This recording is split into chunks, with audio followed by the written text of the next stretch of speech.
अस्सलाम वालेकुम दोस्तों, टॉप 6 उर्दू में खुश आमदीद।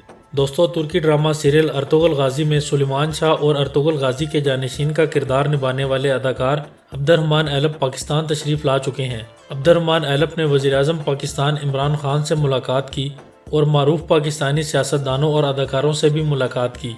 अब्दुल रहमान अलप पाकिस्तान के कैपिटल इस्लामाबाद में रिहाइश पजीर हैं। आइए आपको इनकी कुछ फुटेज और वीडियोस दिखाते हैं। अगर आपने इससे पहले हमारे चैनल टॉप 6 उर्दू को सब्सक्राइब नहीं किया तो सब्सक्राइब करके बेल का आइकन प्रेस कर दें ताकि हमारी तमाम नई वीडियोस की नोटिफिकेशन आप तक बर वक्त पहुँच सके। चलिए शुरू करते हैं।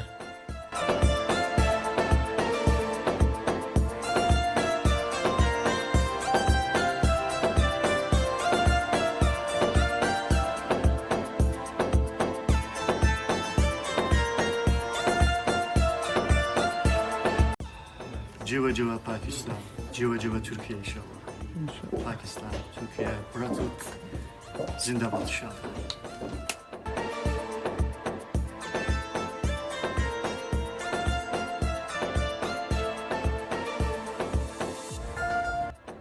Assalamu alaikum. Walaikum salam. Asif brother, Asif kardeş.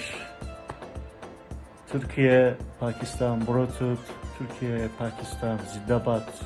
Kardeş. Zindabad. Allahu Ekber inşallah. Allahu Ekber. Pakistan Eyvallah. zindabad. Pakistan zindabad. Türkiye zindabad. Türkiye zindabad. Launch speaking Turkish. Buradan İslamabad'dan Türkiye'ye selam olsun. İslamabad'dayız. Buradan Maşallah. kardeşlerimize de selam inşallah. Selamun aleyküm. Walaikum. Thank you.